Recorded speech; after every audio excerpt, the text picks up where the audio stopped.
성도 여러분 안녕하십니까? 여러분은 어떠신지 모르겠습니다만은 저는 내일이 한 해의 마지막 날인 게 잘 믿겨지지가 않습니다. 2016년이 매해 마칠 때는 한 해가 빨리 지나갔다라고 얘기하는데 정말 2016년 유독 좀 빨리 지나간 해가 아니었나 싶고, 사실 매년마다 그런 표현을 씁니다. 참 다사다난한 한 해였다. 근데 매년 그렇습니다만 올해도 정말 다사다난한 해였고, 한국이나 미국이나 전 세계적으로도 좀 안타까운 일들이 참 많이 있었지만 그 모든 어려움 속에서도 또 세상에서 일어나는 많은 어려움들 속에서도 하나님께서 우리를 사랑하시고 또 우리를 은혜로 돌봐주셔서 이렇게 한 해를 마무리할 수 있다는 것 참으로 감사한 일입니다. 그래서 이렇게 한 해를 이제 마무리하는 이 시간에 정말 여러분의 마음들을 정말 하나님 앞에 다시 한번 헌신하시고 우리가 새롭게 시작할 수 있는 2017년이 되었으면 좋겠습니다. 저희 오늘 말씀은 야고보에서 시작을 하겠습니다. 저희 계속 출애굽기 말씀을 공부하고 있습니다. 그래서 10계명을 저희가 공부하고 있는데요. 오늘은 야고보서에서 시작을 하겠습니다. 신약성경 거의 끝에 있는 책이죠. 히브리서 바로 다음에 있습니다. 야고보서 1장 25절입니다.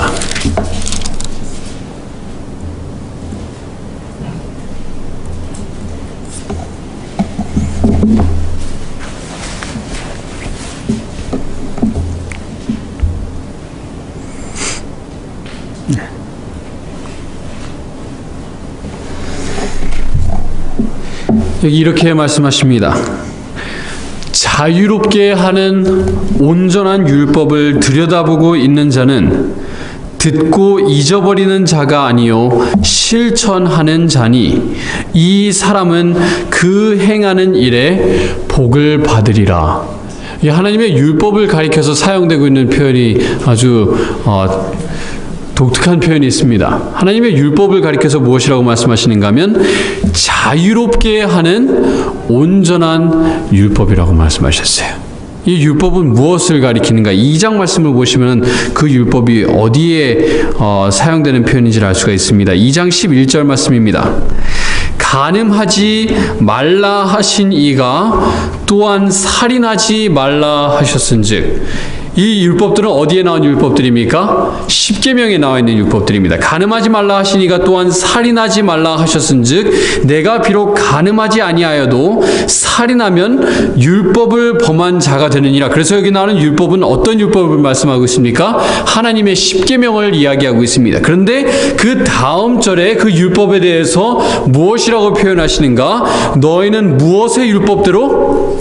자유의 율법대로 심판받을 자처럼 말도 하고 행하기도 하라. 하나님의 계명을 가리켜서 무슨 율법이라고 표현하고 있습니까? 10계명은 자유의 율법이다 라고 말씀을 하고 있습니다. 오늘 저희가 특별히 부모를 공경하는 5번째 계명을 저희가 보겠는데요. 이 5번째 계명을 자유롭게 지키고 그렇지 못한 사람들의 모습을 먼저 좀 보면서 저희가 오늘 공부를 시작하겠습니다. 마태복음 15장 말씀을 보겠습니다.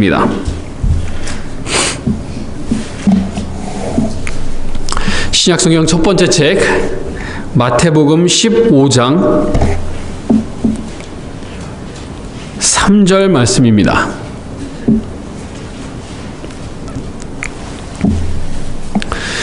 먼저 하나님의 계명을 지키되, 특별히 이 5번째 계명, 내 부모를 공경하라는 계명을 지키되 자유의 율법이 아니라 억압의 율법으로 지키는 사람들의 모습을 전 먼저 보도록 하겠습니다. 마태복음 15장 3절입니다.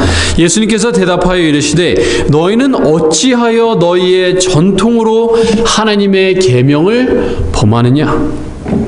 하나님이 이르셨으되 내 부모를 공경하라 하시고 또 아버지나 어머니를 비방하는 자는 반드시 죽임을 당하리라 하셨거늘 너희는 이르되 누구든지 아버지에게나 어머니에게 말하기를 내가 드려 유익하게 할 것이 하나님께 드림이 되었다고 하기만 하면 그 부모를 공경할 것이 없다 하여 너희의 전통으로 하나님의 말씀을 폐하는도다.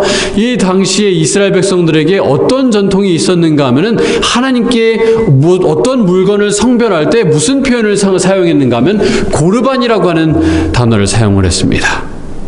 그래서 가령 집에 아주 좋은 물건이 생겨갖고 내가 이거를 하나님의 성전에 바치고 싶다, 아니면은 하나님의 사역 일을 하는데 바치고 싶다라고 하면은 그 물건을 가리켜서 고르반이라고 하면은 그 물건을 이제 더 이상 자기가 소유하는 것이 아니라 하나님의 것으로 그들이 인정하게 되었습니다. 근데 이 고르반이라고 하는 표현은 그 사람이 생전에 하나님께 드린다는 표현으로 사용할 수도 있지만, 자기 생전이 아니라 미리 자기가 죽기 전에 이 물건에 대해서 고르반이라고 표현을 하면은 자기가 평생도록 자기가 소유하고 있다가 하나님께 드릴 수 있는 물건들이 있었습니다. 근데 여기 나와 있는 사람들의 모습을 보시면은 어떻게 하나님의 율법을 지키고 있습니까? 부모를 공경해야 된다는 것을 알고 있어요? 알지 못합니까? 알고 있어요. 하나님의 십계명을 지켜야 된다는 것은 알고 있고 지키려고는 하는데 어떻게 지키는가 하면은 그 계명을 지켜보면서 혹시 그 계명에, 그 시스템에 혹시 허점이 없는가 살펴보면서 지키고 있습니다. 그래서 부모를 공경해야 된다는 것은 알고 있는데 어떻게 공경하는가 하면 이 계명에 허점이 있으면은 그 허점에 따라서 어떻게든 안 지키려고 하는 마음으로 십계명을 지키고 있습니다. 그래서 부모님께서 이제 집에 놀러 오셨는데 아주 좋은 물건을 발견하셨어요. 새로운 밥통을 샀습니다. 그런데 부모님 댁에 있는 밥통은 고장이 나갔고 부모님께서 물어보십니다. 아가야, 밥통 새로 샀구나. 정말 좋아 보이는구나. 근데 부모를 공경하는 사람으로서 어떻게 해야 돼? 부모님 밥통은 이제 고장이 났고 자기는 좋은 걸 샀어요. 그럼 그걸 어떻게 해야 됩니까? 부모님께 드려야죠. 그럼 뭐라고 얘기합니까? 고르반. 네. 어떻게 하는 거예요? 허점을 찾아갖고 이거는 하나님께 드려진 바 되었기 때문에 부모님께 드리고 싶어도 드리지 못합니다. 그렇게 얘기하는 거예요. 저희가 십계명에 대해서 배우면서 우리가 왜 십계명을 지키고 하나님께서 왜 이스라엘 백성들의 십계명을 주었는가, 저희가 몇 주 동안 계속해서 배우고 복습하고 있습니다. 하나님께서 이스라엘 백성들에게 십계명을 주신 이유는 어떻게든 이스라엘 백성들과 하나님의 백성들을 억압하고 틀 안에 가두기 위해서 하나님께서 십계명을 주신 것이 아니라 억압받던 이스라엘 백성들이 이제 자유롭게 되었는데 어떻게 사는 것이 자유로운 삶인지 알려주시기 위해서 하나님께서 십계명을 주셨어요. 그런데 마태복음 15장에 나와 있는 이 유대인들은, 특별히 바리새인들은 어떻게 십계명을 지키고 있는가 하면은 이 율법의 억압 속에 빠져가지고 어떻게든 이 율법의 틈에서, 허점에서 벗어날 수 있을까 하는 마음으로 십계명을 지키고 있는 겁니다. 내 부모를 공경하라는 것을 억압으로 받아들이고 내가 어떻게 하면 그 억압에서 조금은 더 자유로울 수 있을까 하는 마음으로 십계명을 지키고 있는 겁니다. 자, 그렇다면 자유의 율법을 지키는 사람의 모습은 어떤지 좀 살펴보도록 하겠습니다. 룻기서 말씀 함께 보실까요? 구약 성경의 한 8번째 책 정도가 될 것입니다. 사사기 바로 다음에 있습니다. 룻기서 1장 말씀입니다.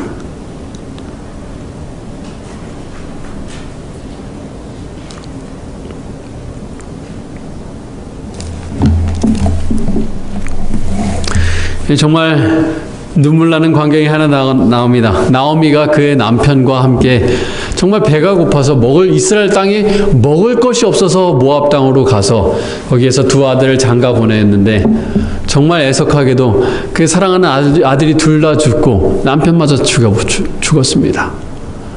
더 이상 아무런 희망이 없다라는 생각이 들었을 때 이제 이스라엘로 돌아가야겠다라는 생각을 가지고 이제 눈물의 이별을 며느리들과 하는 장면이 나옵니다.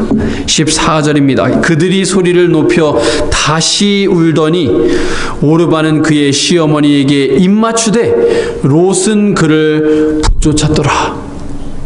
나오미가 또 이르되 내 동서는 그의 백성과 그의 신들에게로 돌아가나니 너도 너의 동서를 따라 돌아가라 하니 룻이 이르되 내게 어머니를 떠나며 어머니를 따르지 말고 돌아가라 강권하지 마옵소서. 어머니께서 가시는 곳에 나도 가고 어머니께서 머무시는 곳에 나도 머물겠나이다. 어머니의 백성이 나의 백성이 되고 어머니의 하나님이 나의 하나님이 되시리니 어머니께서 죽으시는 곳에서 나도 죽어 거기 묻힐 것이라. 사실 룻은 더 이상 그의 시어머니 나오미와 함께 지내야 할 만한 의무는 더 이상 없습니다. 그의 남편은 죽었기 때문에 그는 고향 땅에 남아서 새로운 삶을 시작할 수 있었습니다. 사별한 사람으로서 새로운 남편을 만나서 편안하게 살 수 있는 자유가 있었지만 정말 하나님의 자유를 아는 룻은 어떻게 선택을 했습니까? 어떻게든 이 율법의 허점을 찾아갖고 어머니 저는 이제 드디어 자유로워졌습니다. 어머님 잘 가시고 저는 새로운 삶을 살겠습니다. 그것이 아니라 사랑의 자유를 만끽하고 있는 룻은 어머님 저는 어머님을 따라가야 될 의무가 없습니다만 저는 저의 사랑의 자유를 사용해서 저는 어머님을 따라가겠습니다.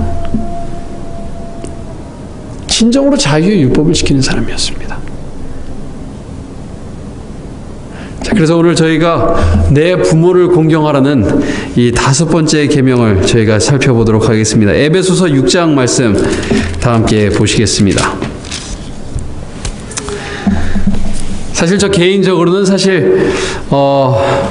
하나님께서 참 좋은 시점에 이 설교를 하시게 하셨는데 에베소서 6장입니다. 제가 이번 주에 메릴랜드를 좀 방문을 했습니다. 할머니께서 이제 연세가 많으시고 많이 편찮으시기 때문에 이제 할머님을 좀 방문을 했는데요. 저희 부모님께서도 오시고 저희 형 가족도 모여갖고 아주 대가족이 모였습니다. 저희 고모님 댁에 한 7분이 살고 계세요.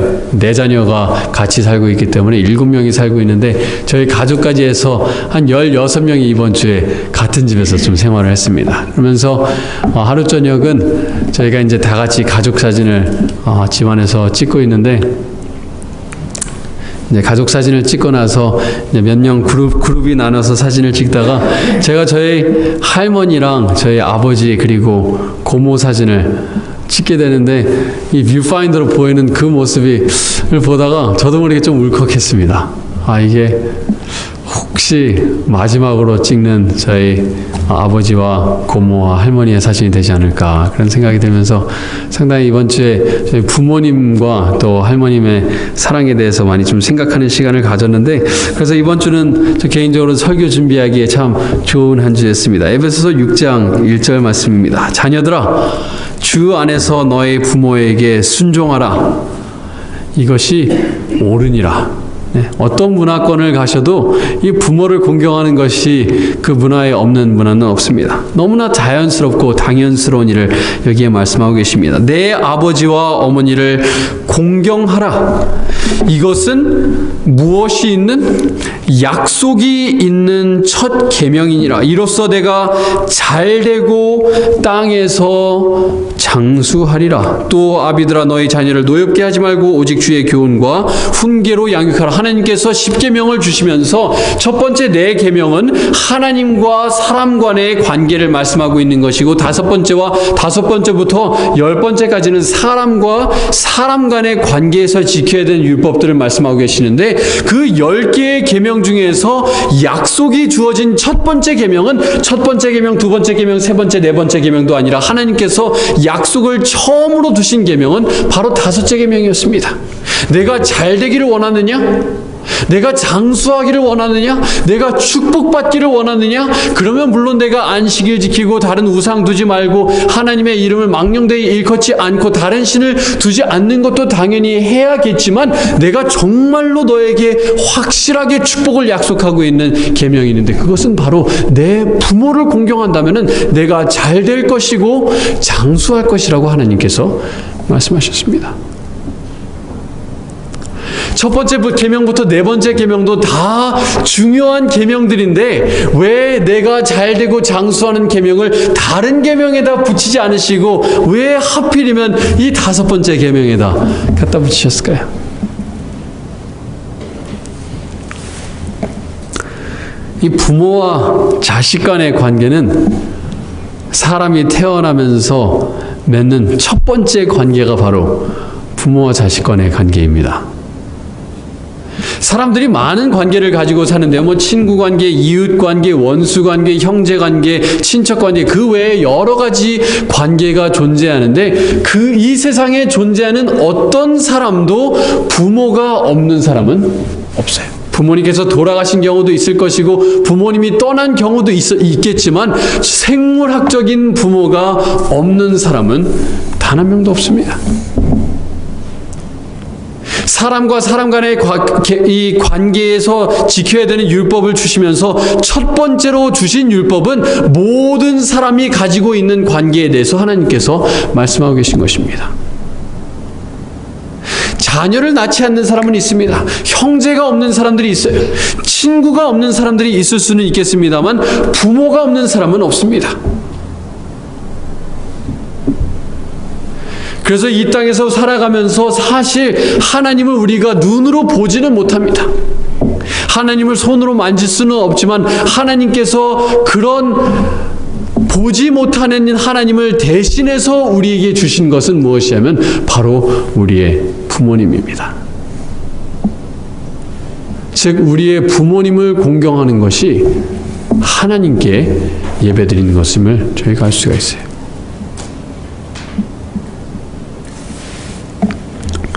이 부모를 공경하라는 표현이 구약 성경에 나오는데 그 공경하라는 단어는 원어를 보시면은 카베드라고 하는 단어입니다. 이 카베드라고 하는 단어는 무슨 단어와 같은 어원인가 하면 영광이라고 하는 단어와 같은 어원을 두고 있습니다. 제가 몇 주 전에 설교를 하면서 잘못된 정보를 하나 드린 게 있는데 거룩하다라는 단어가 무겁다라는 표현이라고 말씀을 드렸는데 그건 제가 잘못 여러분께 설명을 드린 겁니다. 거룩하다는 표현이 무겁다라는 표현이 아니고 영광이라고 하는 단어는 무거움이라는 단어에서 왔습니다. 공경하라는 단어도 마찬가지로 무엇인가 하면 무거움이라는 표현에서 옵니다. 즉 우리의 부모를 공경하라는 것, 하나님께서 우리의 삶 속에 권위자로 주신 사람들을 어떻게 여기면서 살아가라는 얘기냐면 그들을 가볍게 여기고 경시하면서 아무것도 아닌 것처럼 그냥 후 불면은 날아가는 것처럼 그런 관계로 가지는 것이 아니라 우리의 삶 속에 중요한 무거운 관계로 우리가 가지고 살아가야 된다는 뜻입니다. 우리가 쉽게 치워버릴 수 없는 관계라는 얘기입니다. 그 무거움, 그 중요함을 어떻게 표현하시는가? 출애굽기 21장 말씀을 다 같이 보시겠습니다. 출애굽기 21장 15절과 17절의 말씀입니다.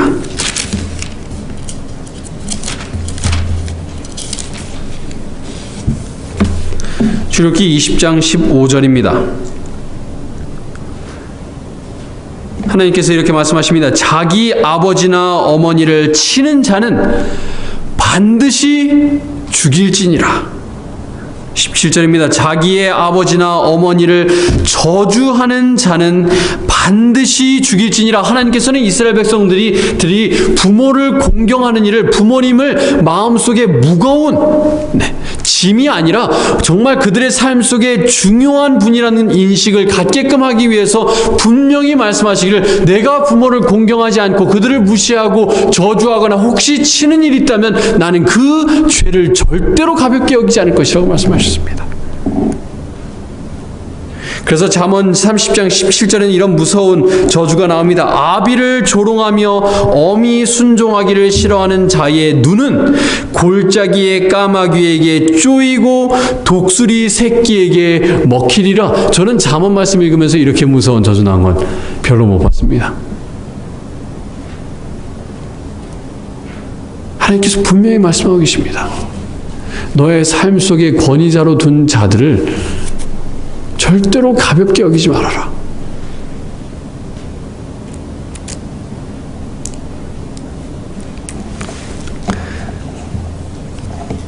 사실 이제 우리가 여러 십계명을 다 십계명에 나와 있는 계명들을 다 지킵니다마는 우리가 사실 나이가 들어가시면서 또 연세가 들어가시면서 쉽게 가벼워지는 계명이 어떤 계명인가 하면 이 5번째 계명처럼 느껴집니다. 부모님께서 연세가 드시고 또 그분들의 이제 정신이 정말 예전만큼 명민하시고 민첩하지 못하시는 그런 상태가 되어가면서 우리가 정말 가벼워지는 계명이 이 5번째 계명입니다.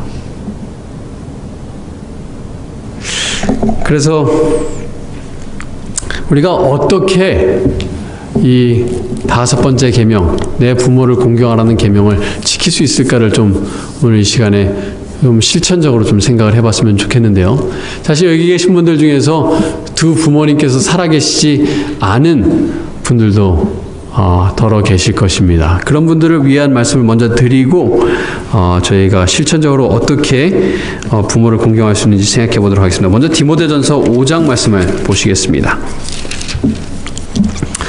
부모님께서 살아계시지 않은 경우에도 우리가 이 5번째 계명을 지킬 수가 있습니다. 어떻게 지키는지 여기에 나와 있습니다. 디모데전서 5장 말씀입니다.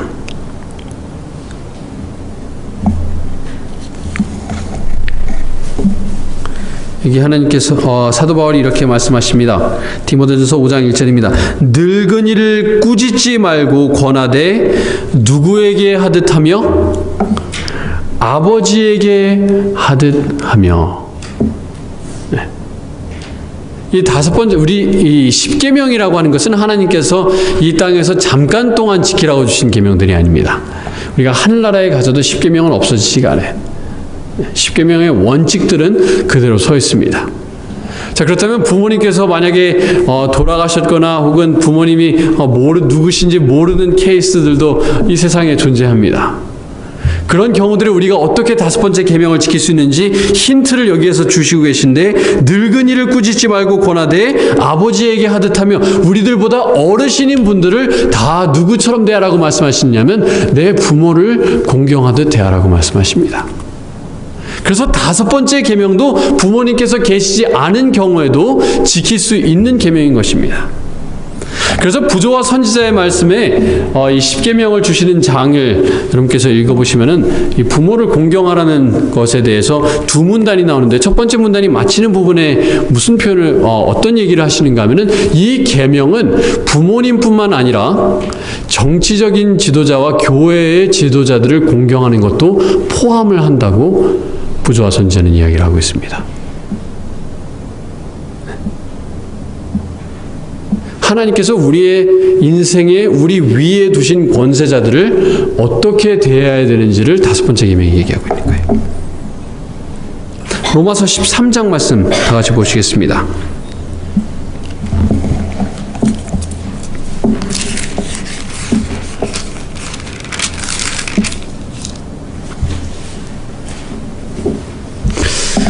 조금은 실천하기 어렵고 받아들이기 어려운 말씀을 먼저 한번 로마서 13장을 보시면은 여기 나옵니다. 특별히 요즘 세상에 맞지 않는 것처럼 보이는 말씀인데요. 로마서 13장 1절과 2절입니다. 각 사람은 위에 있는 권세들에게 어떻게 하라? 복종하라.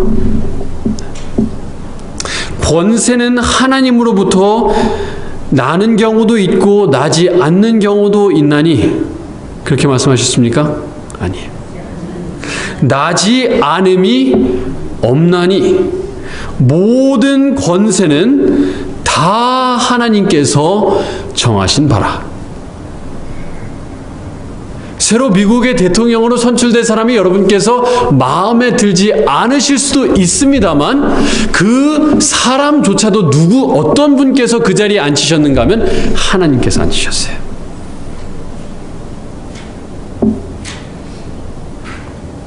그런데 내 부모를 공경하라는 그 계명이 누구에게도 적용이 되는가 하면 우리가 정치 지도자들과 교회의 지도자들을 대하는 것도 5번째 계명이 포함하고 있다라고 말씀하고 계십니다. 우리가 모든 정치 지도자들과 동의할 필요는 없습니다. 그들이 잘못하는 경우들이 있을 수는 있습니다만 그럼에도 불구하고 말씀하시기를 우리가 복종할 수 있는 부분에서는 하나님의 말씀과 어긋나지 않는 부분에서는 우리가 어떻게 해야 되는가 하면 복종하라고 말씀하세요. 2절입니다. 그러므로 권세를 거스르는 자는 하나님의 명을 거스름이니 거스르는 자들은 심판을 자취하리라. 여러분, 이 말씀이 쓰여졌을 당시에 정말 좋은 왕이 다스리고 있기 때문에 사도 바울이 이런 말씀을 했겠죠? 아닙니다. 사도 바울이 이 말씀을 썼을 때 당시에 로마의 황제는 여러분께서 잘 아시는 네로 황제였습니다.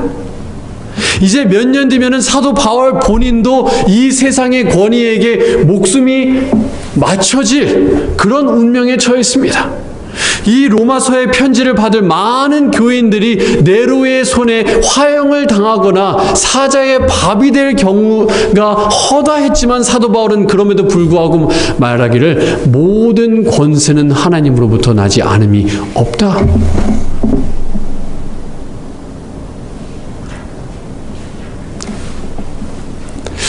근데 우리는 참 권세를 쉽게 이야기합니다. 교회 안에서도 그렇고 세상에서도 마찬가지입니다. 우리 직장의 상사나 저도 군대에서 쉽게 그랬어요. 군대에서 정말 동기들끼리 모여서 선임들 흉보는 게 어찌나 그리 재미있던지. 같이 모여갖고 동기들이랑 후임들이랑 마음에 안 드는 선임, 우리를 힘들게 하는 선임들에 대해서 흉보는 게 정말 스트레스가 얼마나 풀리는 일인지 모릅니다. 근데 그 권세조차도 누가 내 위에 세우셨는가 하면 하나님께서 내 위에 세우셨습니다. 회개해야 될 문제. 대통령이 하는 일이, 주지사가 하는 일이 마음에 들지 않을 수 있지만 하나님께서 분명히 말씀하시기를 그 권세조차도 내가 마음에 들지 않을 수 있지만 그 권세자도 내가 너의 위에 세워두었다. 교회의 목회자나 합회장이나 지회장이나 아니면은 대총회장님이 하시는 일이 마음에 들지 않을 수는 있습니다만 그런 자들도 우리가 공경하라고 하나님께서는 말씀하고 계신 것입니다. 그들이 심판받아 마땅한 일이 있다면은 그거는 누가 하실 일이냐면 하나님께서 그들을 심판하실 거예요. 그 판단은 우리에게 맡기지 않으셨습니다. 다윗은 본인이 이미 부음을 받았습니다. 하나님께서 왕으로 선택하셔서 기름 부음을 받은 와중에도, 그리고 정말 억울하게 사울의 쫓김을 받고 있는 와중에도 그는 그의 칼을 들어서 사울을 죽이지 않았습니다. 기회가 2번이나 왔습니다. 사울이 정신을 잃어갖고 정말 미치광이처럼 날뛰고 있는 그런 때였음에도 불구하고 왕권이 하나님으로부터 확실하게 주어졌던 그때조차도 그는 왕에게 복수하지 않았습니다. 왜냐하면 심판은 하나님에게 있기 때문이에요. 실천하기 어려운 말씀입니다. 받아들이기 어려운 말씀입니다. 하지만 모든 권세는 하나님께서 우리 위에 두셨습니다. 그것을 누가 실천하셨는가? 누가복음 2장 51절 찾지 않으셔도 됩니다만 누가복음 2장 51절에 보시면은 예수님께서 부모님께 그렇게 대하셨다, 복종하셨다라고 나와 있습니다. 복종한다는 단어는 원어를 보시면은 밑으로 내려간다. 요셉과 마리아가 절대로 예수님 위에 있을 만한 사람들이 아니에요. 그들도 죄인입니다. 심지어 요셉은 예수님과 어떤 유전적인 형질을 받은 것이 없습니다. 예수님께서는 요셉의 씨를 통해서 태어난 것이 아님에도 불구하고 예수님께서는 하나님께서 요셉을 예수님 위에 잠깐 두셨기 때문에, 부모로서 잠시 두셨기 때문에 예수님께서는 요셉과 마리아의 밑에 들어가셔서 그 예수님께서는 복종하셨습니다. 물론 하나님의 뜻에 어긋나는 것은 절대로 순종하지 않으셨습니다만 그 외에는 부모를 공경하시면서 그들의 딸의 뜻에 따르셨습니다. 자, 그러면 우리가 어떻게 부모를 공경하는 것을 실천할 수 있는가, 몇 가지를 저희가 생각을 해보겠습니다. 첫 번째는 부모와 권세자들을 용서하는 것을 통해서 우리가 부모의 공경을 실천할 수가 있습니다. 우리가 나이가 들어가면서 특별히 부모를 공경하기 어려워지는 이유 중에 하나는 무엇인가 하면, 이 세상에 완벽한 부모는 있습니까? 없습니까? 단 한 명도 없습니다.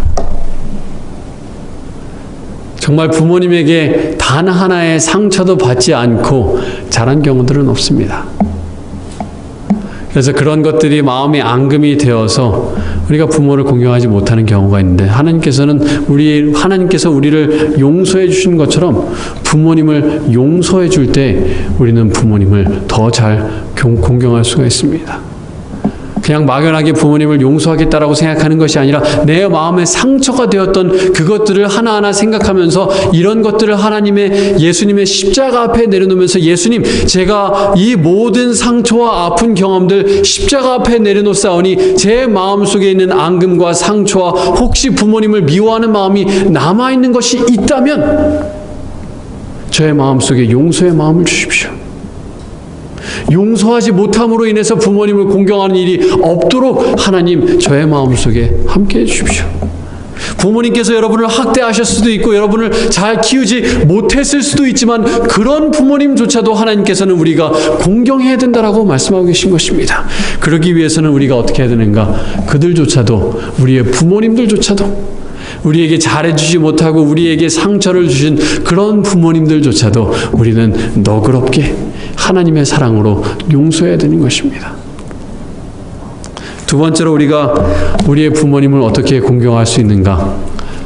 그들의 치부를 드러내지 않음으로 우리는 그들을 공경할 수 있습니다. 다 같이 창세기 말씀을 잠깐 보시겠습니다.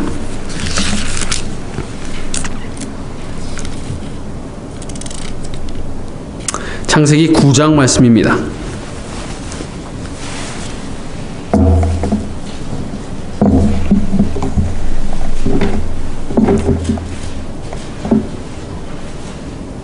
창세기 9장 20절입니다. 노아가 농사를 시작하여 포도나무를 심었더니 포도주를 마시고 취하여 그 장막 안에서 벌거벗은지라.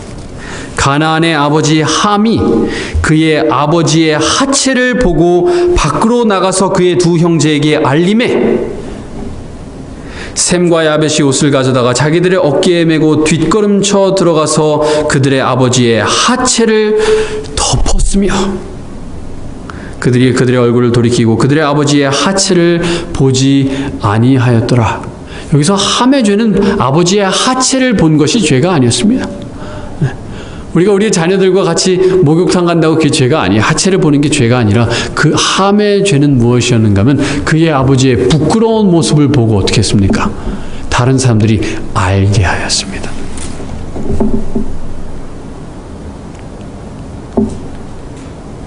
부모님께서 연세가 들어가시면서 성격들이 괴팍해질 수 있어요. 그리고 그분들이 잘 듣지 못하기 때문에 그분들에 대해서 우리가 쉽게 이야기할 수가 있어요. 특별히 돌아가신 경우에는 이제 듣지 못하시기 때문에 우리가 부모님들의 치부에 대해서 쉽게 이야기할 수 있지만 성경은 분명히 이야기하기를 우리가 우리 부모님들의 치부를 드러내는 것, 그들의 부끄러움을 드러내는 것은 죄라고 이야기하고 있습니다. 그것은 살아계신 부모님이나 돌아가신 부모님이나 마찬가지입니다. 우리의 부모님을 공경한다는 것은 그들의 부끄러운 모습을 덮어주는 것입니다. 형제들이 모인 자리에서조차도 다른 사람들에게조차도 우리가 그들의 단점을 얘기하는 것을 쉽게 생각해서는 절대로 안 돼요. 혹시 부모님께서 부족하신 것이 있거나 어른들의 부족함이 있어도 그것을 덮어주는 것, 그것이 바로 우리의 부모를 공경하는 방법 중에 하나가 아닌가 생각이 됩니다. 세 번째 방법은 무엇인가? 세 번째는 그들에게 사랑을 표현하는 방법을 그들이 원하는 대로 해주는 것이 그들을 공경할 수 있는 방법입니다. 사람마다 사랑을 받기를 좋아하는 방법이 다릅니다. 사랑을 주는 방법도 사람마다 다릅니다. 지난주에도 말씀을 아마 드렸던 걸로 기억하고 있는데 어떤 사람들은 선물을 받는 것을 좋아해요. 어떤 사람들은 인정하는 말을 듣기를 좋아합니다. 어떤 사람은 함께 있는 시간을 좋아하고 어떤 사람은 봉사를 좋아하고 어떤 사람은 만져주는 사랑을 원합니다. 혹시 부모님께서 살아계신 부모님이 있으시다면 그분들이 좋아하시는 방법대로 사랑을 좀 많이 표현해 주시면 어떨까 싶습니다. 물론 미국에서는 I love you, 사랑합니다 그런 표현 자주 합니다만 혹시 부모님께서 그런 것을 낯간지러워 하신다면 그분들의 필요에 따라서 선물을 좋아하신다면 자주 선물 보내드리고 혹시 함께하는 시간을 좋아하신다면 매일매일 전화드리면서 아니면 혹시 만져주는 것을 좋아하신다면 자주자주 찾아가셔서 안마해드리고 안아드리고 뽀뽀해드리고 혹시라도 그렇게 살아계신 부모님이 계신다면 그렇게 해줄 수 있는 날이 지금까지 그렇게 했던 날보다 아마 많지는 않을 것입니다. 할 수 있을 때 여러분의 부모님 그리고 여러분의 부모님뿐만 아니라 디모데전서 5장에서 말했던 것처럼 어르신들에게 권세자들에게 하나님께서 우리 위에 두신 자들에게 그들의 사랑받기를 원하는 방법으로 표현하는 것은 그들을 공경할 수 있는 참 좋은 방법이 아닌가 생각이 됩니다. 마지막으로 우리가 우리 부모님을 공경할 수 있는 좋은 방법 중에 하나는 그들의 필요를 채워주는 것입니다. 그들의 물질적인 필요, 그들의 정신적인 필요를 채워주는 거예요. 저희가 처음에 룻기의 말씀을 보았습니다. 룻은 자유의 율법을 지키는 사람이었습니다. 어떤 억압 속에서 십계명을 지키는 것이 아니라 억압 속에서 그의 시어머니를 공경했던 것이 아니라 자유롭게 그가 어머니를 공경하기를 바랬습니다. 그렇기 위해서 그는 어떻게 했습니까? 들판에 나가서 떨어진 미리삭을 주면서 누구를 위해서요? 자기의 시어머니를 위해서. 시어머니의 물질적인 필요를 채워주었던 모습을 우리가 성경에서 볼 수 있는 것입니다. 내 부모를 공경하라. 내 부모를 무겁게 여기라는 얘기는 내 필요보다 내 부모님의 필요를 더 중요시하라는 얘기입니다. 나에게 금전적인 필요가 있고 부모님에게 금전적인 필요가 있다면은 내 부모님의 금전적인 필요가 내 금전적인 필요보다 더 중요한 것입니다. 더 앞서는 거예요.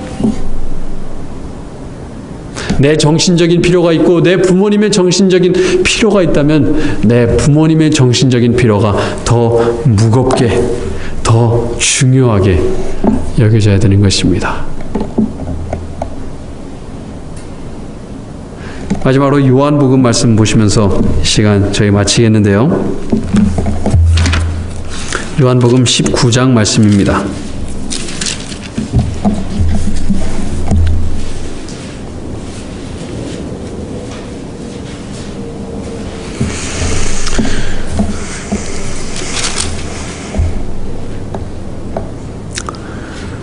요한복음 19장 26절과 27절입니다. 예수님께서 십자가에 달려서 돌아가시는 장면이 여기 나와 있습니다. 예수께서 자기의 어머니와 사랑하시는 제자가 곁에 서 있는 것을 보시고 자기 어머니께 말씀하시되 여자여 보소서 아들이니다 하시고 또 그 제자에게 이르시되 보라 내 어머니라 하신대 그때부터 그 제자가 자기 집에 모시니라. 예수님께서 돌아가시기 전에 마지막으로 신경 쓰셨던 것은 그의 어머니였습니다. 이 세상에 구원해야 될 수많은 죄인이 있었지만 마지막에 예수님의 마음속에 들었던 것은 생존에 계신 어머니. 그 어머니에게 자기가 해야 될 예수님께서 하실 수 있는 공경의 도리, 자식으로서의 도리를 다 하시는 것이 예수님의 마음속에 있었습니다. 예수님께서 첫 번째 하셨던 기적도 무슨 기적이었습니까? 어머님의 부탁을 받고 하셨던 기적이었습니다. 예수님께서 공생의 시작과 끝을 무엇으로 시작하고 마치셨는가 하면 부모를 공경하는 것으로 예수님께서 시작하시고 마치셨습니다. 하나님께서 분명히 우리에게 약속하십니다. 내 부모를 공경하라. 그렇다면 내가 잘 될 것이다. 그리고 내가 너에게 주는 땅에서 장수할 것이다. 우리에게 축복을 약속하셨습니다. 우리가 할 수 있을 때, 그리고 혹시라도 안타깝게도 부모님께서 돌아가셔서 지금 할 수 없다면 제가 오늘도 파밍턴 교회 성도님 한 분, 아버지께서 오늘 돌아가셨어요. 더 이상 이제는 그 아버지에게 효도할 수 없습니다.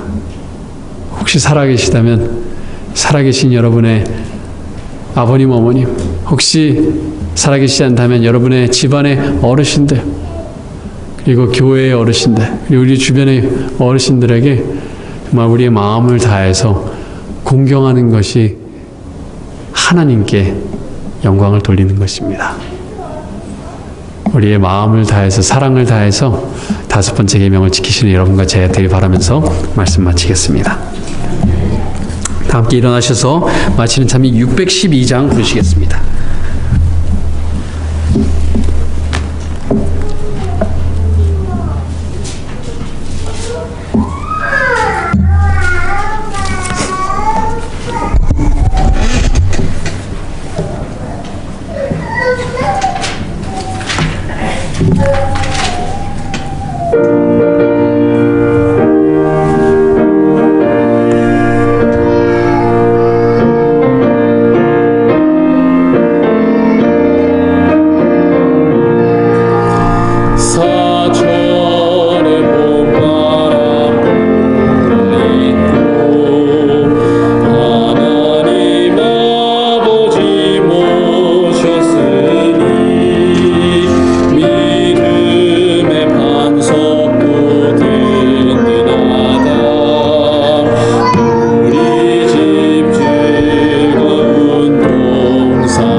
아버지 하나님, 주님께서 우리를 사랑하시되 특별히 우리의 부모님들을 통해서 주님께서 저희를 많이 사랑해 주셨습니다.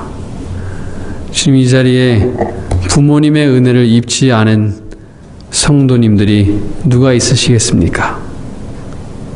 주님께서 저희에게 정말 귀한 부모님 주셨사오니 혹시 생존에 계신 부모님들 저의 마음 다해서 사랑 다해서 정말 자유롭게 그들을 공경하고 사랑할 수 있도록 주님 인도하여 주시옵고, 혹시 돌아가신 부모님 계시다면 저의 마음 속에서 그들을 생각하면서 저희가 하나님께 받은 은혜를 감사할 수 있도록 주님 인도하여 주시옵소서. 주님, 저희 오늘 말씀 듣고 그냥 집에 돌아가서 아무것도 하지 않는 것이 아니라 사랑하는 우리의 부모님들, 혹시 집안의 어르신들, 저희 연락도 드리고 저희가 그들에게 사랑을 표현하고 그들에게 실질적으로 공경할 수 있도록 주님 저희 인도하여 주시옵소서. 주님, 무엇보다도 저희가 좋으신 하나님 아버지 섬길 수 있음에 감사합니다. 주님, 저희가 5번째 계명 지킴으로 인해서 하나님을 더욱더 잘 공경할 수 있도록 주님 인도하여 주시옵소서. 이 모든 말씀 우리를 사랑하시는 예수님의 이름으로 간절히 기도드립니다. 아멘.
자, 662장입니다.